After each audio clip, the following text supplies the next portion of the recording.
Je pense que la recherche ne pourra plus se passer d'IA. Au-delà de cet exemple que j'ai pris sur la chimie, on le voit dans la science des matériaux, on le voit dans l'astronomie, l'astrophysique, on le voit partout. La guerre de l'IA et son impact en géopolitique. Nous, on a une utilisation tous au quotidien plutôt classique, mais en fait, ce qui se passe derrière. On a récemment eu des publications, les 4 big tech américains, Amazon, Microsoft, Meta, Apple, qui ont en cumulatif dépassé la centaine de milliards d'investissements dans l'IA, avec une accélération vraiment forte ces derniers trimestres. Donc on peut parler effectivement de course à l'armement, à la fois des choses physiques, les fameuses puces, les GPU, qui font les calculs d'inférence de l'IA, c'est du talent. On a vu Mark Zuckerberg essayer de débaucher quelqu'un à plus d'1 milliard d'euros, c'est plus cher que des transferts de foot. Aujourd'hui dans Unchained, on reçoit Julien Maldonado, numéro 2 de Deloitte France. Il est aussi le référent auprès des dirigeants du CAC 40 sur les sujets IA, finance, transformation des directions financières. On va aborder l'intelligence artificielle, est-ce un ennemi pour l'humanité? On va aborder la cryptographie, la guerre froide liée à l'énergie.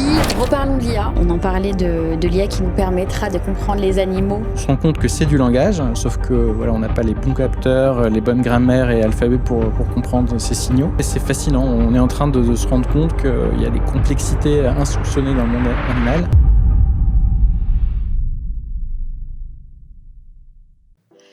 Bonjour à tous, je suis ravie de te recevoir, Julien. Bonjour Sabrina, je suis Comment ravie vas-tu ? que tu m'accueilles aujourd'hui. Je vais très bien, merci. Pour ceux qui ne connaissent pas Julien, qui est quasiment numéro 2 chez Deloitte, je te laisse te présenter pour qu'on comprenne ce que tu fais, d'où tu viens et ce sur quoi tu travailles. Eh bien, Julien Maldonado, moi je suis un des associés du cabinet Deloitte en France, en charge des sujets à la fois d'innovation, au sens profond, parce que j'ai une formation scientifique, j'étais ingénieur à l'école des mines, et je suis en particulier en charge de cette industrie financière, donc la banque, l'assurance, que j'essaie d'animer au mieux. Ça fait 25 ans que je fais ce métier de consultant, et les choses continuent de s'accélérer, donc on s'ennuie jamais, c'est ça qui est fascinant et que je vais essayer de partager ce matin avec toi. Et donc, quels sont les grands sujets sur lesquels tu travailles actuellement ? Eh ben, ça fait longtemps en fait qu'on travaille à améliorer les grands clients qu'on a, les institutions financières notamment. Elles ont un métier autour de l'information. La finance, c'est gérer de l'information. Et donc, qui dit information dit vite informatique. Et récemment, on a beaucoup de buzz autour de l'IA. L'IA, c'est un grand sujet. Et puis, pas loin de l'IA, et on verra qu'il y a des liens, il y a aussi des nouvelles infrastructures de finance dites décentralisées autour des fameux tokens, les jetons. Donc, on pourra venir en détail sur cette nouvelle mécanique qui, pour faire simple et donner un peu de teasing, n'est ni plus ni moins que réinventer le troc il y a 10 000 ans, mais avec des façons de faire plus efficientes, notamment énergétiquement parlant. Donc, on pourra aussi faire une petite parenthèse sur l'énergie. Donc ensemble, on va aborder du coup l'intelligence artificielle. On va décrypter un peu ce qu'on voit tous sur Internet, comprendre à quel point en fait le sous-jacent de ça, c'est une guerre de l'information, de l'énergie, etc. Donc on va décrypter ça ensemble. On va aussi, si on a le temps, voir, évidemment, on va avoir le temps. On va prendre le temps, tout ce qui est lié aux cryptos, et on va parler de la guerre de l'énergie. En fait. On va faire une très grosse digression. Du coup, parlons d'IA. D'abord, avant de parler des concepts un peu plus poussés de l'IA, tu travailles chez Deloitte. Il y a eu, on entend et on lit beaucoup d'articles en ce moment sur l'impact de l'IA, notamment sur les cabinets de conseil. Donc, entre polémiques, licenciements et même quel est l'impact de l'IA tout court sur les cabinets de conseil aujourd'hui ? Énorme, et on n'en est qu'au début. L'IA, c'est avant tout une gestion de l'information qui voudrait tendre vers de la gestion de connaissances. On pourra faire la distinction entre les deux. De la même manière qu'on a déjà vécu des révolutions en passant du papier à la machine, on vit une révolution nouvelle autour de la création d'informations, l'organisation de ces informations et leur exploitation à des fins de création de valeur. Le métier du conseil, il est multiple, hein. C'est à la fois arriver chez un client pour donner un regard externe sous forme d'un diagnostic. Il est ensuite de construire avec le client des scénarios d'évolution d'une situation existante vers une cible. Et puis, il est possiblement d'accompagner sur une trajectoire cette évolution. L'IA, elle peut peu ou prou couvrir toute ou partie de ce long chemin, ce panel de services. Aujourd'hui, elle fonctionne bien, pas encore parfaitement, on n'est pas à des 100% de réussite, mais elle fonctionne bien dans la récupération de larges corpus de connaissances, notamment textuelles. Et c'est vrai qu'il est tentant pour un consultant d'y recourir de plus en plus souvent. Je mets des bémols parce que c'est vrai que ça peut jouer des tours. Nous-mêmes, on a vécu quelques aléas autour de la maîtrise du corpus par l'IA. L'IA, comme je le disais, n'est pas parfaite. On peut évaluer entre 5 et 20% son taux de déchets. Entre guillemets, elle hallucine ou elle confabule. Ça veut dire qu'elle invente. C'est aussi comme ça qu'elle a été créée, l'IA générative. En tout cas, elle est faite pour créer du contenu avec ce qu'on appelle le stochastique, donc une part d'aléa et de hasard, qui fait qu'elle ne va pas forcément dire 2 fois la même chose, et parfois elle va dire des choses qu'elle n'a pas forcément lues quelque part. Elle va faire des regroupements, des simplifications extrêmes. Et un point, parce que c'est vrai qu'à la base, l'IA, on appelait ça intelligence, mais c'est surtout un agrégateur de données. Donc, quand est-ce qu'on passe d'agrégateur de données à réelle intelligence ? Alors, est-ce qu'on peut qualifier l'intelligence ? Tu mets le doigt sur un point difficile, puisque l'intelligence même humaine, on ne l'a pas complètement définie. Ce qu'on pourrait dire, c'est qu'aujourd'hui, on a fait un bout de chemin avec l'IA qui est de déplier une connaissance qui a été compressée. Et encore, en la dépliant, comme je le disais, il y a des petites erreurs. Par contre, ce qu'on sait moins faire aujourd'hui, dans l'état actuel de la science, c'est le raisonnement. Même si on ne sait pas bien définir un raisonnement, mais le concept...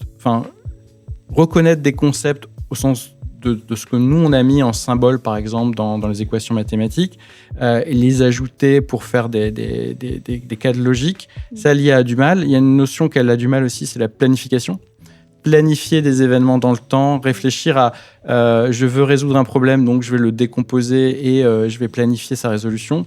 Ça, c'est une limite qu'on n'a pas encore repoussée. Par mesure de précaution, 1, techniquement, on va rencontrer des limites physiques, et 2, pour ne pas les atteindre et continuer de rendre le modèle difficile à amortir pour les géants de la tech qui ont déjà investi beaucoup, ils le brident volontairement. On a aujourd'hui une mémoire court terme très bridée, et c'est volontaire parce qu'on sait que derrière, ça coûterait beaucoup trop cher. Ça coûte déjà très cher de faire de l'IA, et ça coûterait trop cher de débrider la mémoire court terme. Et là, je parle pour l'utilisateur classique lambda. Moi, par exemple, je vois qu'avec la nouvelle version de ChatGPT, j'ai la sensation qu'il y a beaucoup moins de mémoire qu'avant, et la réflexion aussi est tronquée, voire diminuée, altérée.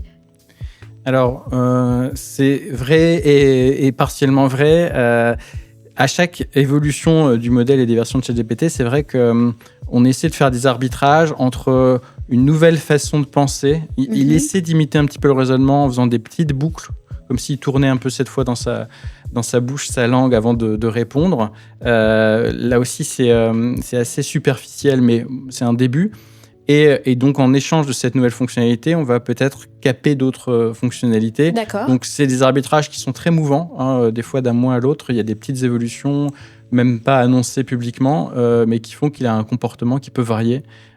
Plus le fait qu'il est stochastique, comme je l'évoquais tout à l'heure, c'est-à-dire qu'il est aussi soumis à une part de hasard. Donc, alors, l'IA, aujourd'hui, elle est assez forte pour faire des résumés. On l'a connue dans le passé pour faire des traductions, c'est déjà très bien, transposer d'une langue à une autre. Là, on peut compresser l'information avec une bonne fiabilité. Aujourd'hui, résumer, c'est déjà très utile. Ça fait partie du métier du conseil, aller collecter beaucoup d'informations, essayer d'en faire des synthèses. Là où on est limité, c'est dans le diagnostic, essayer d'ajouter des concepts pour faire quelque chose de logique. Ça, on est limité. Et puis, un des métiers sur lesquels l'IA doit progresser encore, c'est la confiance. Moi, je le disais, elle peut confabuler. Et nous, on a été inventé, Deloitte, William Deloitte a inventé les métiers de la confiance il y a 180 ans, en 1845. Ça a commencé par l'audit, c'était son métier premier. Et puis, en élargissant le spectre des accompagnements qu'on fait auprès de nos clients, on a fait cette force de signer avec une signature forte les comptes des entreprises. Aujourd'hui, on a cette même rigueur de signer aussi les conseils qu'on donne.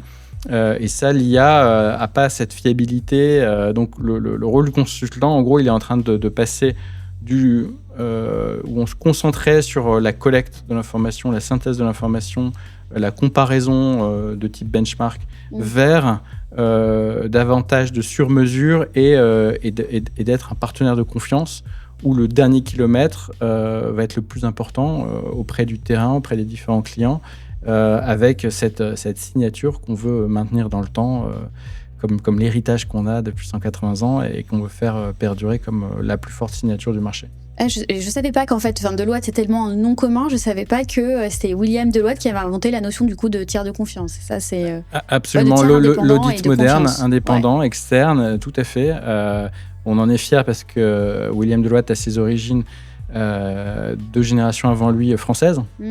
Et de cette famille française, voilà, on est aujourd'hui 500 000 dans le monde, collaborateurs. Donc ça fait de nous le plus grand cabinet de services aux professionnels.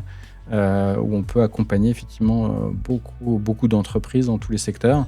Et l'IA, pour nous, c'est un réel accélérateur. Il y a plein de choses sur lesquelles on va accorder moins de temps pour se concentrer là où il y a plus de valeur, donc dans la logique, le raisonnement et la signature de confiance à la fin des livrables qu'on fournit aux clients.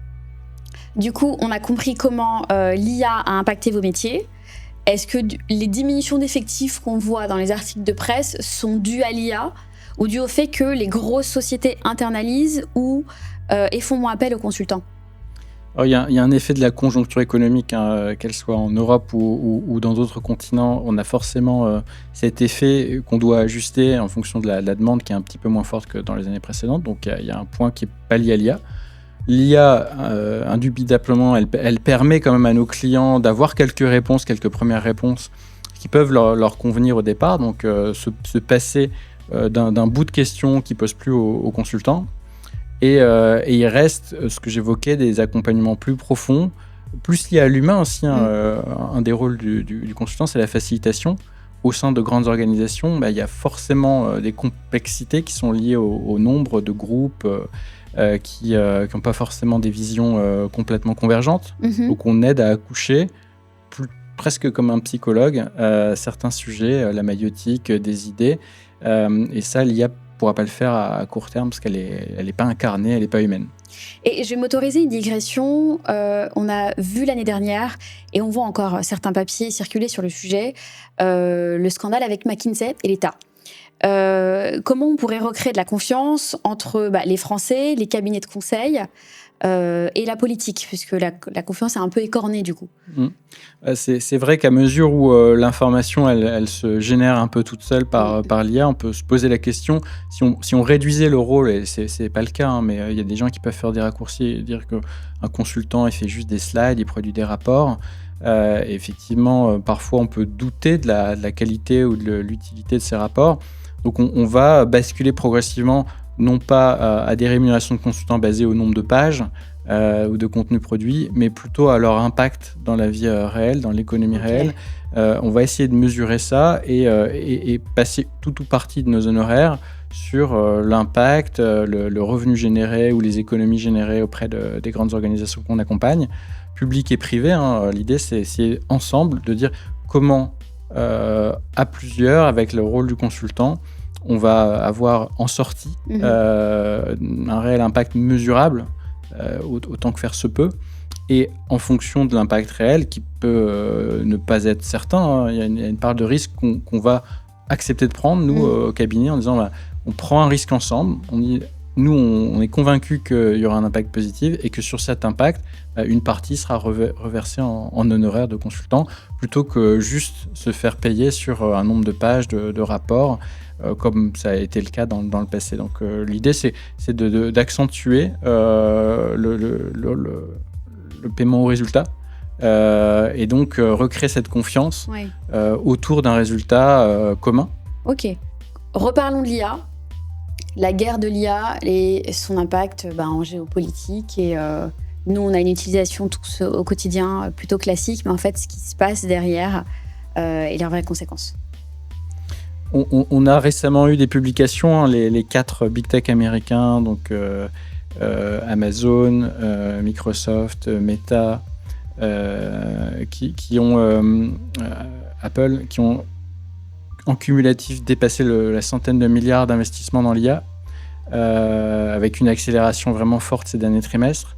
Donc on peut parler effectivement de course à l'armement. L'armement, c'est à la fois des choses physiques, les fameuses puces, les GPU qui font les calculs d'inférence de l'IA. C'est des talents. On a vu Mark Zuckerberg essayer de débaucher quelqu'un à plus d'1 milliard d'euros. C'est plus cher que des transferts de foot.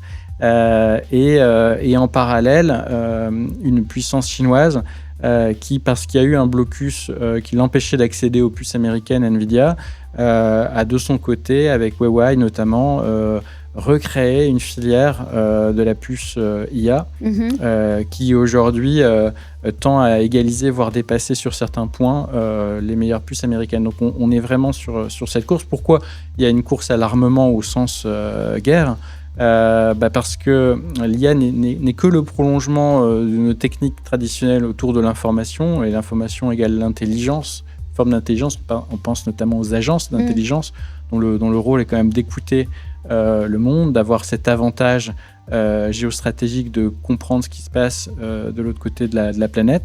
Donc on a vraiment besoin de ça au sens de l'arme, comprendre son ennemi si à un moment donné il y a une tension forte. Et il y a vraiment le prolongement, pour moi, on y reviendra peut-être sur l'énergie, de l'électricité. C'est-à-dire qu'il y a eu dans le passé des grands chantiers d'infrastructure autour de l'électricité, pour la produire, pour la transporter, pour essayer de la stocker. On a le même phénomène avec l'IA, parce que cette maîtrise de l'électron, de manière plus fine encore avec l'IA, c'est un peu ce même sens de l'histoire. Des infrastructures humaines pour accéder à de la connaissance. Vraiment, l'humain court après la connaissance, et la connaissance lui permet de courir après des nouvelles formes d'énergie. C'est lié. On a l'impression qu'on perd son temps avec l'IA, ou on perd de l'énergie. Avec l'IA, en fait, c'est 2 faces d'une même pièce. C'est-à-dire que pour accéder à l'énergie, il faut être intelligent. Quand on a inventé le feu, ou l'ampoule, ou la LED plus récemment, c'est par la connaissance qu'on a accédé à des nouveaux terrains de jeu qui nous ont permis de faire mieux avec moins. Et pour accéder à cette connaissance nouvelle, l'IA va nous y aider. Pas plus tard qu'il y a quelques mois, on a décerné un prix Nobel de chimie à un des fondateurs de DeepMind de Google, l'IA. Et ça, c'est une belle nouveauté, parce qu'on pensait que l'IA n'avait pas tout de suite un impact dans la science. Là, c'est un impact réel, c'est au niveau du dépliement ou du pliement, la configuration des protéines, pour être exact. C'est une science magique, la protéine est à l'origine de la vie, et donc quand on va pouvoir, avec l'IA, mieux maîtriser la façon dont se forment les protéines, et dont on peut artificiellement, possiblement, en créer de nouvelles, on va pouvoir, dans la santé, résoudre plein de problèmes, traiter plein de pathologies, et puis au-delà de la santé, accéder encore une fois à des choses qu'on ne soupçonne pas à l'heure où on se parle. Donc en soi, l'IA, c'est un outil de guerre parce qu'on comprend davantage les populations, donc on les comprend, donc on peut peut-être mieux les contrôler, et ça nous permet d'avancer un peu plus sur toutes ces thématiques que tu as citées, la santé, même je pense les techniques de guerre ou autre chose. Alors, contrôler les populations, c'est vrai que j'avais pas pensé dans le premier propos. Là, on est plus dans la maîtrise de l'intérieur. Ouais. Et effectivement, c'est aussi un sujet, à l'heure où certains parlent de guerre civile, et de menaces intérieures, terrorisme, etc. Donc, oui, l'IA peut nous aider à mieux voir. Moi, je pense souvent à l'analogie avec des lunettes ou un télescope ou un microscope. L'IA voit des signaux que l'humain capte pas toujours, ou est fatigué et peut les laisser passer. Et donc, outil d'observation intéressant. Et puis, d'assistance à la décision. Pas de prise de décision, parce que je le disais, elle n'est pas assez logique, mais au moins elle peut essayer de dire dans le passé, j'ai retrouvé différents scénarios, voilà comment ça s'était passé, parce que je te redonne un petit peu de la mémoire que toi tu as moins. Et donc je vais t'aider dans la décision, éclairer aussi du passé. Encore une fois, le mot éclairer est important, c'est pour ça que je prends souvent l'analogie du feu, de l'ampoule et de la LED. On est vraiment dans ce continuum où on a un outil supplémentaire pour mieux voir. C'est vraiment comme si j'allais dans ma grotte de Lascaux dessiner. C'est le feu qui m'a permis d'aller au fond de la grotte et de voir et de créer de l'information. Et l'IA crée de l'information encore de manière plus efficiente que tous nos précédents outils. Donc la guerre, elle est palpable parce que derrière, il y a des sujets de partage du monde, partage des ressources mondiales. Et l'IA, je le disais, est un moyen de découvrir de nouvelles ressources. Pour les pessimistes, les malthusiens, qui voient cette finitude comme une fatalité, je pense qu'on maîtrise à peine l'atome, un peu l'électron, mais il y a plein de particules qu'on ne maîtrise pas, qui nous donnent un champ magnifique de découverte encore devant nous, un accès à des formes d'énergie qu'on ne soupçonne pas, et se rappeler que l'énergie, elle est infinie et constante dans l'univers, tout n'est que transformation, et donc c'est peut-être des nouveaux procédés de transformation. L'IA est un procédé de transformation, mais d'autres procédés qui nous amèneront des portes de sortie au mur qu'on a en face de nous. Donc c'est réjouissant. Donc ça, c'est le côté pourquoi faire la guerre si il y a des alternatives qui vont vers l'abondance. Et donc voilà, c'est pour ça que je parle de porte de sortie. L'IA, c'est à la fois effectivement aujourd'hui pour certains une arme, parce qu'on peut faire de l'intrusion, de l'attaque cybernétique, mais aussi un chemin vers quelque chose de pacifique, et c'est ça qu'il faut se souhaiter, je pense. Oui, c'est vrai que moi j'avais tout de suite comme vision la guerre de l'IA, s'attribuer, ça va faire évoluer la tactique, les stratégies de guerre, l'information sur les autres populations, ou bref, améliorer l'armement, etc. Mais c'est aussi, c'est pas toi, tu vois, c'est aussi un outil de développement du coup économique des pays individuellement par la compréhension par le développement et la compréhension de nouvelles sources d'énergie. Absolument. Ouais. Moi, j'aurais rêvé d'être chercheur. J'ai raté un peu certains choix, mais non, blague à part, je pense que la recherche ne pourra plus se passer d'IA à court moyen terme. Au-delà de cet exemple que j'ai pris sur la chimie, on le voit dans la science des matériaux, on le voit dans l'astronomie, l'astrophysique, on le voit partout, dans la santé que j'évoquais. Et même beaucoup plus palpable pour nous. Tu parlais la dernière fois, on en parlait de l'IA qui nous permettra de comprendre les animaux. Si je fais une anecdote sur les animaux, parce que je parlais de l'IA qu'on a connue il y a quelques années juste pour faire de la traduction, et c'était déjà sympa, on réapplique ces méthodes de traduction à des signaux émis par les animaux, dont on se rend compte que c'est du langage, sauf que on n'a pas les bons capteurs, les bonnes grammaires et alphabets pour comprendre ces signaux. Et l'IA commence à nous aider très concrètement chez certains primates ou cétacés à traduire, entre guillemets, ces signaux animaux. Et c'est fascinant. On est en train de se rendre compte qu'il y a des complexités insoupçonnées dans le monde animal.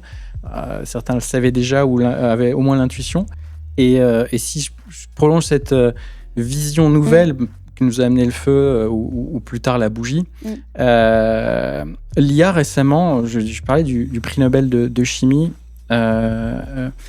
c'est magique parce que la chimie des protéines, elle est complexe. Il faut voir un alphabet, une protéine, c'est composé d'acides aminés. Il y a 20 types d'acides aminés, donc en gros un alphabet à 20 lettres. Et il y a des protéines qui sont immenses en longueur, qui sont composées, si je prends la titine par exemple, composée de 30 000 acides aminés. Donc chaque un des acides aminés peut être un sur les 20 que j'évoquais tout à l'heure. Donc si on voulait créer artificiellement cette titine, se dire comment je compose quelque chose qui fait 30 000 de taille avec la puissance de calcul actuelle, c'est impossible, même avec les ordinateurs quantiques, parce que on parle d'un truc 20 puissance 30 000, donc 20 avec 30 000 zéros après le 20. Juste pour comparer, dans l'univers, le nombre d'atomes, c'est 81 zéros, donc c'est beaucoup plus petit que 30 000 zéros. Donc du coup, juste pour je suis fasciné par ça parce que on est en train de se dire qu'on a réussi à gérer, parce qu'on fait pas du calcul brut avec l'IA, mais en gros on fait ce qu'on appelle des modèles basés sur l'énergie, on y reviendra tout à l'heure, et pour faire simple, imaginons que on a de l'eau en haut d'une montagne, et ben elle va creuser son chemin, son sillon, par rapport à la minimisation de l'énergie libre, c'est-à-dire qu'elle va chercher à ce que l'énergie potentielle, quand elle est tout en haut d'une montagne, qui est une énergie gravitationnelle, tombe à zéro pour qu'elle soit au point le plus bas, enfin pas à zéro, mais au point minimum, et elle va trouver un chemin. Elle fait ça avec un peu de chaos, de stochastique, mais elle trouve un chemin. Et l'IA trouve un chemin aussi. Elle ne cherche pas à faire tous les chemins, mais elle trouve un chemin. Et on parle de modèles basés sur l'énergie, en référence un peu à ce cours d'eau qui parcourt la montagne. Et les modèles récents sont moins probabilistes au sens combinatoire. On va essayer de calculer toutes les probabilités, mais plus basés sur des chemins d'énergie. Et c'est ça qui est fascinant, parce que du coup, au lieu de calculer des opérations avec 30 000 zéros après le chiffre, on trouve des chemins. C'est pour ça que je parle d'éclairer un chemin avec sa torche. C'est un peu ça l'IA, et c'est ça qui me fascine, parce que quand on résout des problèmes de protéines étant à la base de tout, toute matière vivante, on peut finalement s'enthousiasmer à des choses qu'on ne soupçonne pas pour nous, pour le monde vivant qui nous entoure. Et repousser toutes ces limites qu'on rabâche à longueur de journée en étant négatif, en disant il y a des limites, sauf si on résout des problèmes de connaissance. Encore une fois, la seule limite qu'on a aujourd'hui, c'est nos connaissances. Et c'est une limite vraiment forte. Pour moi, c'est la connaissance, et c'est ça qu'il faut casser avec ces possibilités offertes par l'IA d'accéder de la nouvelle connaissance. On fait une rapide pause durant cet épisode pour parler de notre partenaire XTB, qui est un courtier présent en France depuis 2010 avec déjà plus de 2 millions de clients. XTB, c'est plus de 11 000 actifs disponibles et 0% de commission jusqu'à 100 000 € sur les actions et les ETF, et 0,2% au-delà. Vous avez des frais de change qui peuvent également s'appliquer. XTB, c'est également Xstation, qui est une plateforme très intuitive. Mais vous avez également une équipe française, locale, qui peut vous guider pas à pas, 5 jours sur 7. XTB est contrôlé par la CPR et l'AMF. Vous avez les ouvertures de comptes gratuites et les dépôts et les retraits sont sans frais. Et donc, d'un point de vue géopolitique, du coup, on a parlé des États-Unis, des GAFA, de la Chine.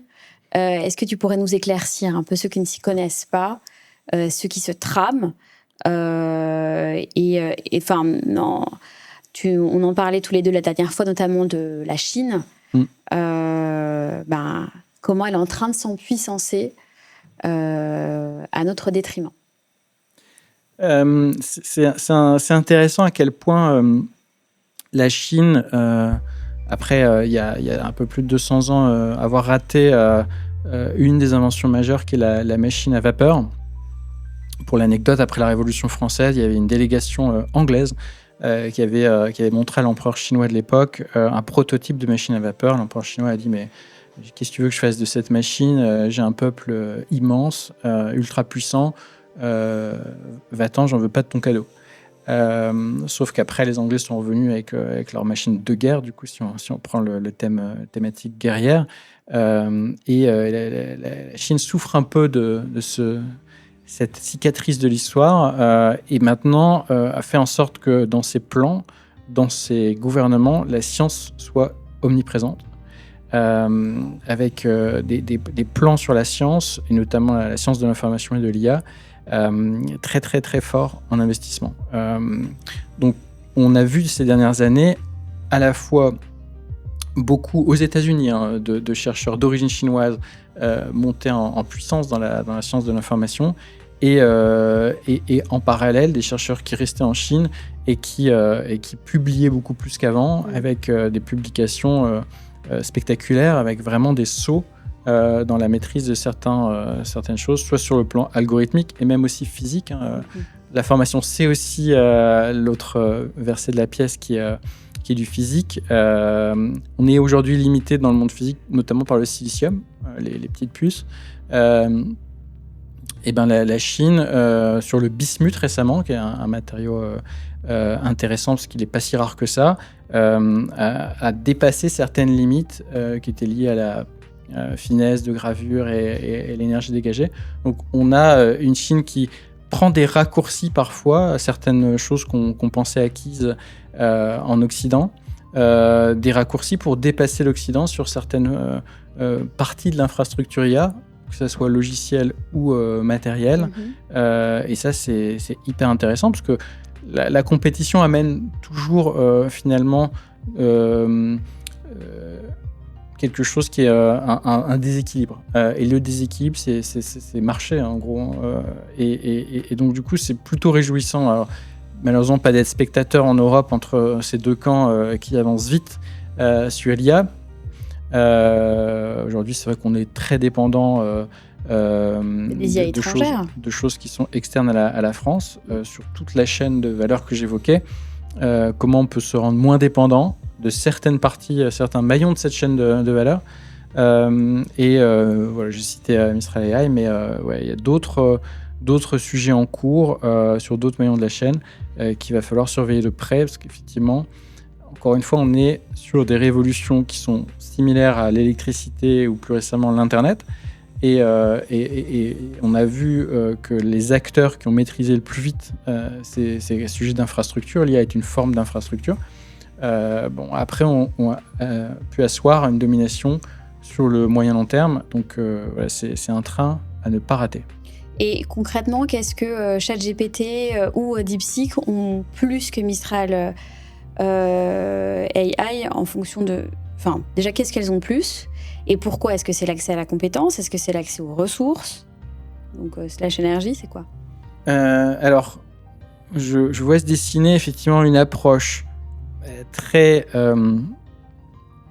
orientée capital côté États-Unis, puisqu'ils ont des capitaux financiers qui se transforment en capitaux énergétiques, qui se transforment en capital connaissance.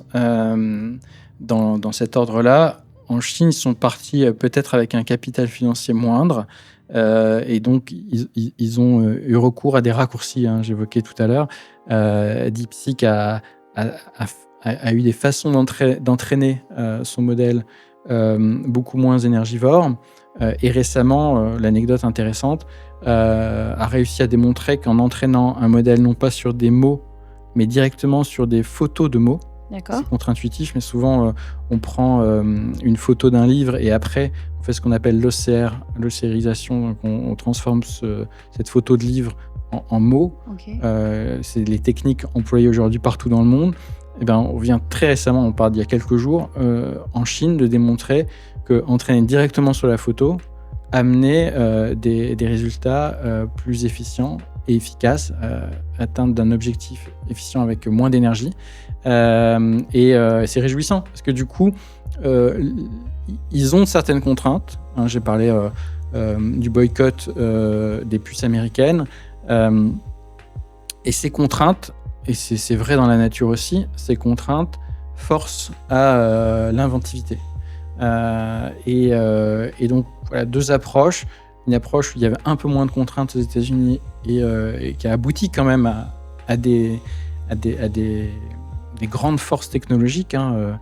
J'ai cité Anabis, le prix Nobel de chimie, qui a créé DeepMind et qui a derrière lui Google. DeepMind, c'est la filiale IA de Google. Il n'aurait peut-être pas pu aboutir à ces résultats-là d'AlphaFold, qui vient d'AlphaGo, qui avait gagné le jeu de Go, sans cette immense puissance financière qui a réuni beaucoup de puces, qui les a créées, réunies, des data centers, l'énergie, l'électricité qu'il faut, on parle de gigawatts quand même, pour transformer cette énergie, ces électrons en connaissances. Donc voilà, deux approches intéressantes. Et puis nous, en Europe, on a de l'avance sur certains points aussi. Ça peut faire sourire parce que là aussi, parfois on n'y voit pas tout de suite un impact positif, mais la régulation européenne, elle est connue pour être parfois un fardeau. Alors plutôt contraignante. C'est vrai que je pense que la plupart des personnes qui vont nous écouter ont du mal à imaginer que ça puisse être un atout. Alors que l'IA a besoin de cadres pour éviter le chaos. Et dans ces cadres, la notion d'éthique, de protection des individus, d'accès au plus grand nombre, mais il est important, by design, comme disent les Anglais, dans l'entraînement des modèles et dans leurs usages avec l'inférence derrière, d'y intégrer ces canaux qui viennent canaliser quand même ce qui est, alors, bien ou mal, j'aime pas cette dualité, mais ce qui fonctionne pour le plus grand nombre avec une forme d'équité, de ce qui fonctionnerait moins bien pour le plus grand nombre sans équité. Donc je trouve que on en parle effectivement très négativement ou souvent négativement, alors que ça peut être une opportunité d'avoir pensé un peu à la source ses limites, ses contraintes d'une certaine manière. Je parle des contraintes côté chinois, nous c'est des contraintes d'un autre type, notamment éthique, et ces contraintes en réalité n'en sont pas quand on voit sur le long terme ce que ça peut apporter à l'humanité. Oui, c'est vrai que quand on passe au cadre ou à la conformité, on passe aux contraintes juridiques.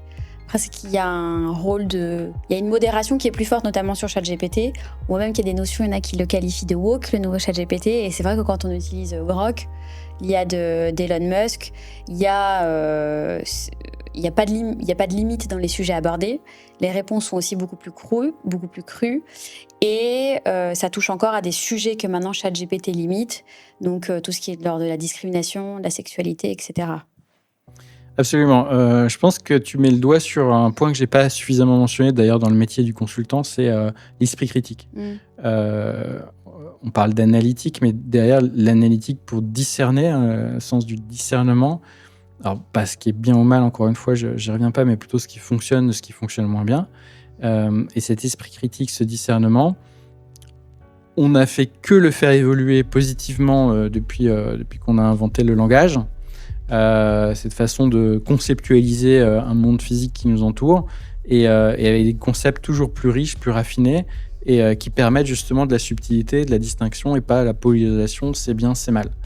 Donc les IA, elles imitent un petit peu cette mécanique avec les défauts que ça, le réductionnisme, l'ultra-simplification. Et donc parfois, effectivement, après l'entraînement, on va rajouter des couches d'ajustement où on va les ajuster plutôt à droite ou à gauche. Et finalement, c'est un problème difficile à résoudre parce qu'on l'a vu en physique quantique, il n'y a pas une vérité. Il y a de l'incohérence quantique et donc la vérité, elle est toujours liée à l'observateur, aux yeux de l'observateur. Et finalement, avec le langage ou plus récemment avec l'imprimerie et les livres, là aussi, on a des débats sans fin en disant est-ce que ce livre-là, c'est celui qui doit être enseigné au plus grand nombre ou est-ce que c'est plutôt ce livre-là et l'IA, finalement, n'est que le continuum de ces grands débats sur qu'est-ce qu'il faut dire ou pas dire, qu'est-ce qui est entendable au plus grand nombre ou moins entendable. Et vient raviver ça parce qu'effectivement, c'est une capacité de création infinie. Puisque le coût, heureusement pour la planète, le coût de génération du fameux token, du mot de l'IA, est en train de tendre vers zéro, lentement mais sûrement. Pas si lentement que ça d'ailleurs. Et donc cette création infinie vient titiller un petit peu notre maîtrise de cette génération. Qu'est-ce qu'il faut plus maîtriser, sur quoi il faut faire attention. Et c'est là qu'il y a un courant un peu miroir de l'IA ou antidote de l'IA, qu'on pourra évoquer, parce qu'on a dit qu'on en parlerait, c'est la cryptographie. Complètement.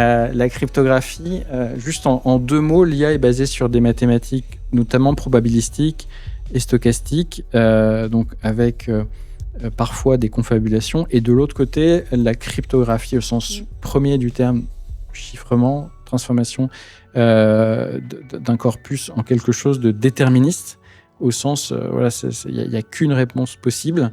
Et c'est un bon contre-pouvoir, parce qu'on le verra, la cryptographie amène une forme de confiance supplémentaire, à la fois en amont des données qui vont servir à l'entraînement, ou en aval dans les données sorties de l'IA par l'inférence. Donc, cryptographie, on en parle peu, mais c'est l'antidote.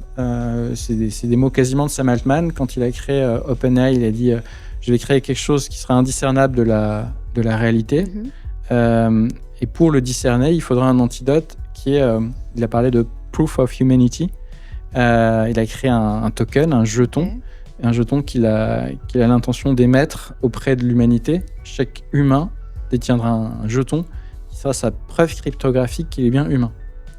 Ça peut faire sourire, mais il n'a pas eu tort, hein. Il était plutôt visionnaire à l'époque, quelques années déjà, 2022-2023, quand il a créé World, ça s'appelle, WorldCoin, ce jeton.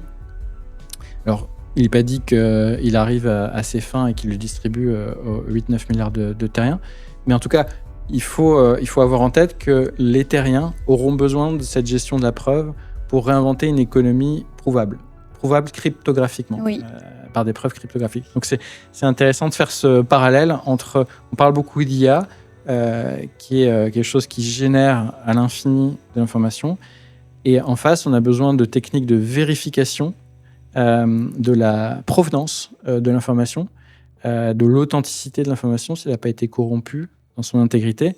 Et pour prouver la provenance, l'intégrité de l'information, la meilleure technique aujourd'hui, c'est la cryptographie. Donc, il faut, à mesure qu'on avance et qu'on investit dans l'IA, également penser à la vérification, parce qu'aujourd'hui, il y a un écart qui se creuse entre la capacité de production d'informations et la capacité de vérification, qui, elle, reste très manuelle, à l'ancienne, par des humains notamment. J'évoquais le rôle de tiers de confiance de l'humain, qui est de vérifier et de signer l'information.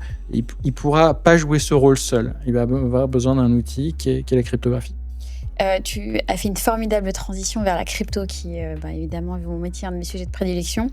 Mais avant, parce qu'on en a parlé avec d'autres invités, est-ce que on va répondre aux questions clichés? Est-ce que l'humanité est en danger à cause de l'IA? Est-ce qu'un jour l'IA prendra le dessus sur l'humain? Et troisième question, je vais faire un condensé des trois. Quel est le futur de l'IA?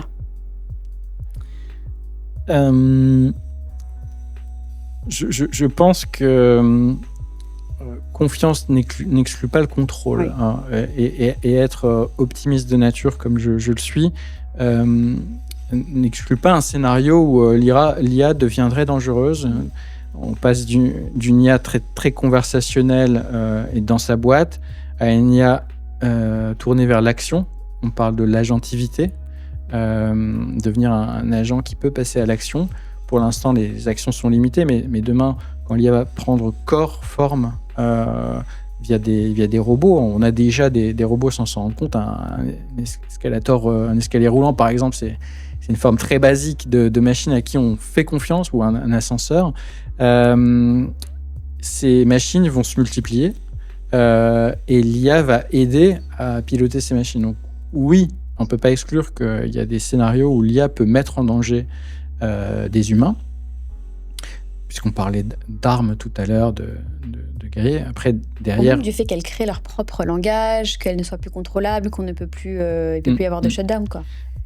Là, on progresse, effectivement, tu as raison, c'est ces fameuses boucles de rétroaction qui font que on aimerait atteindre une IA qui, à force de reboucler, puisse s'auto-alimenter dans son apprentissage à tel point qu'on la qualifierait de dernière invention de l'humain. Parce qu'après, toutes les autres inventions seraient faites par elle. Cette dernière invention de l'humain, encore une fois, si on prend le chemin, et notamment, on parlait de conformité, de réglementation tout à l'heure, si on lui fait prendre un chemin qui est selon nos règles humaines, ce chemin peut très bien se passer et avoir un scénario très optimiste d'une IA qui agirait toujours comme, même si elle est plus intelligente que nous, plutôt comme une mère ou un père, un côté parental de l'humain sur des créateurs d'origine qui ont été dépassés par elle, mais qui à ses yeux sont un peu les enfants qu'il faut protéger coûte que coûte. De la même manière que nous, dans notre ADN, pour la plupart des gens, on a une sorte de compassion pour des bébés, même animaux, parce qu'on est codé pour cette protection de l'espèce, ou des espèces, ou du vivant. Encore une fois, je ne dis pas tout le monde, parce qu'effectivement, on peut se détraquer et avoir des biais, mais nativement, on devrait avoir ce sens de la bonne survie d'espèce. L'IA, on peut imaginer qu'elle prend ce chemin-là, où elle aussi, nativement, dans sa façon dont elle naît, progressivement, se tourne vers nous comme des choses à protéger. Et ça serait le scénario du meilleur. Mais encore une fois, on n'exclut pas des scénarios moins bons. D'accord. Et plus dangereux, avec des risques. Il y a toujours des risques. L'idée, c'est, et ça fait partie de nos métiers, c'est de trouver des dispositifs de maîtrise, de contingence de ces risques. Donc l'IA dans 5 ans, c'est quoi ? Une société avec l'IA dans 5 ans ? Alors, enfin, notre société dans 5 ans, l'IA risque d'avoir gagné en fiabilité, en raisonnement, et on peut commencer à entrevoir sur certains métiers, notamment on parle des métiers du Covid, ceux qui ont été réalisables à distance, ceux qui peuvent se faire derrière un écran, et ils sont nombreux. Le Covid nous a montré que même confiné, l'économie pouvait partiellement continuer de tourner. On peut imaginer que dans 5 ans, on ait des IA qui ont grandement automatisé les tâches de ces métiers, notamment le métier de la connaissance, faisables à distance. Je dis grandement et je ne dis pas totalement, parce que là encore, j'ai appris à modérer mes ardeurs. C'est vrai que quand j'ai touché pour la première fois à l'IA dans les années 90, il y avait déjà des réseaux de neurones, et je pensais qu'effectivement, dans 5 ans, on aurait tout automatisé. Donc, je sais que ça va quand même moins vite qu'on peut s'enthousiasmer quand on est dans la science de l'information. Donc, dans 5 ans, je pense qu'il y aura un chemin d'accompli par l'IA dans l'automatisation de beaucoup de tâches, mais pas de métier complet. Et dans 15 ans, alors ? Alors, dans 15 ans, on peut, en tout cas, il faut le préparer, s'attendre à une économie dite post-travail. Ça veut dire que des métiers entiers, pas seulement des tâches, pourraient être délégués à des machines. Dans 15 ans, est-ce qu'on aura massivement réussi la robotique ? Là encore, c'est un challenge, parce que Tesla, on pensait qu'il allait produire beaucoup plus vite beaucoup de voitures. On a vu que la vie physique, le monde physique, c'est plus difficile de passer à l'échelle. Mais admettons que les Chinois, par exemple, avec la société Unitree, réussissent à démocratiser le robot à quelques milliers d'euros, acceptable chez beaucoup de foyers dans le monde entier. Et qui dit robot domestique dit robot professionnel, c'est-à-dire qu'en toute situation, le robot pourrait être capable de porter des charges, manipuler avec dextérité des objets, et donc remplacer une grande partie de métiers qu'on pensait non remplaçables. Comment on vit différemment ? Donc, le scénario optimiste, c'est que l'IA redistribue la valeur qu'elle crée, et de manière équitable, autant que faire se peut. Donc ça, c'est des promesses des gens comme Sam Altman qui disent oui, moi, même si l'IA crée toute la valeur du monde, je ferai en sorte que l'humanité soit toute en partie actionnaire de cette grande machine, et tout le monde touchera un dividende de la valeur créée. Donc ça, c'est une vision un peu utopiste, probablement. Et puis, il y a forcément entre le plus pessimiste qui dit voilà, il n'y aura qu'une petite élite qui aura accès à de la valeur, et le reste de l'humanité sera devenu inutile. C'est Harari qui dit ça, et on va les laisser mourir. Je pense qu'il y a encore une infinité de scénarios entre les deux. Et c'est dans cet infini qu'il faut essayer de construire collectivement. Je n'ai pas la réponse seule, mais se dire, voilà, dans 15 ans, qu'est-ce qu'on peut bâtir pour que l'humain se défait de ce qu'il y a d'aliénant dans certaines tâches ou certains métiers, alors qu'il peut se réjouir et prendre du plaisir dans plein d'autres aspects de sa vie. Donc comment maximiser ces aspects réjouissants et faire en sorte que non pas seulement 2 jours dans la semaine qui sont le week-end, ils puissent se réjouir, mais que le week-end passe à 3 jours, puis à 4 jours, puis à 5 jours. Et est-ce qu'on peut aller à un week-end de 7 jours ?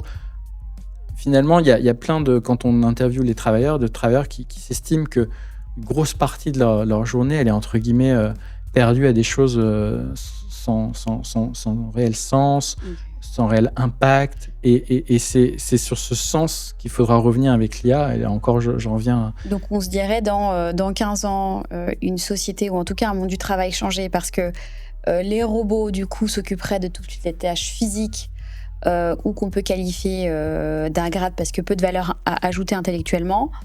Mais une société à 25, 35, 45 ans où justement quasi toutes les tâches seraient automatisées, faites par des robots, et l'humain aurait quoi ? Que des tâches de modération peut-être, avec le fameux proof of humanity, de créativité, de prise de recul, d'initiative. En fait, l'humain serait relayé à ces tâches-là.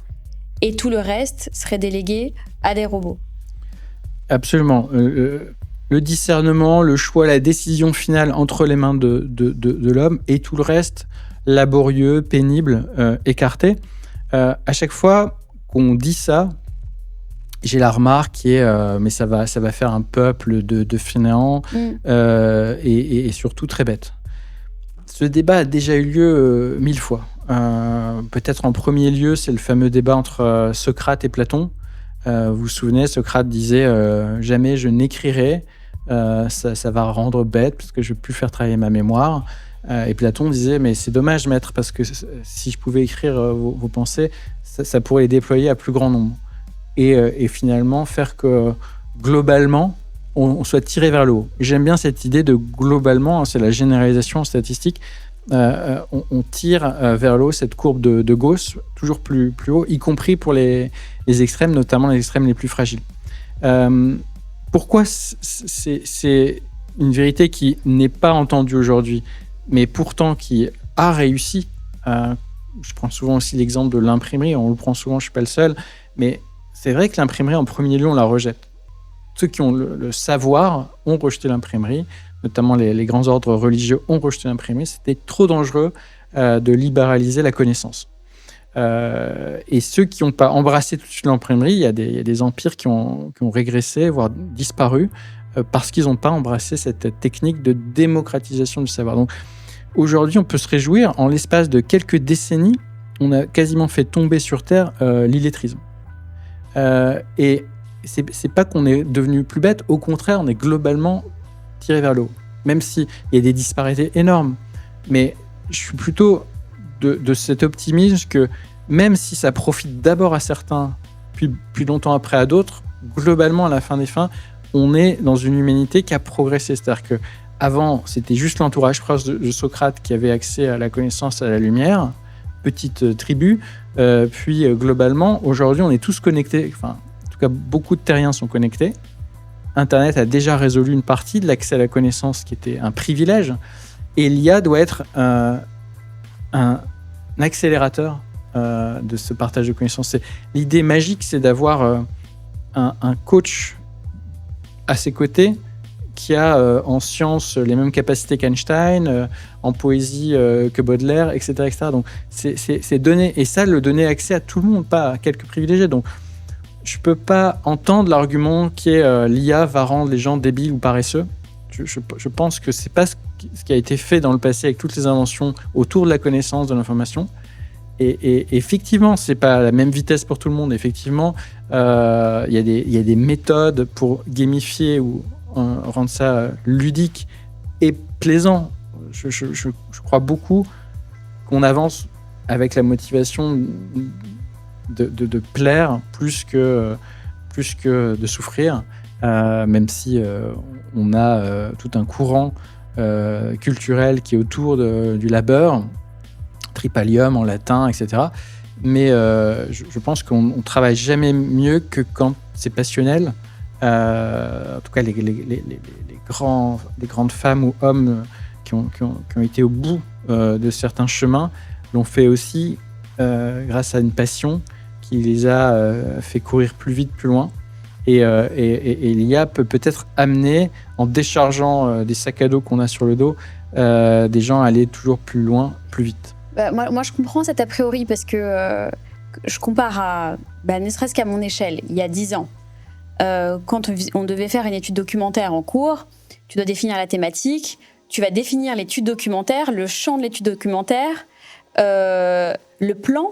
Donc, tu dois étudier le plan, les informations grâce auxquelles tu vas nourrir ce plan. Tu vas devoir faire de l'agrégation d'informations, donc te documenter. Ensuite, tu vas devoir avoir un raisonnement propre, traduire ce raisonnement pour la personne qui va le corriger, etc. Donc, ça demande plein de process intellectuels, une certaine rigueur, un certain investissement en termes de temps et en termes de temps et de recherche. Là où aujourd'hui, des personnes qui ont la vingtaine, la seule compétence, je dirais entre guillemets, qui va leur permettre d'avoir un travail de qualité versus un travail médiocre, c'est la qualité du prompt. Donc c'est savoir prompter. C'est pas aller chercher l'information, la digérer, la synthétiser, la traduire.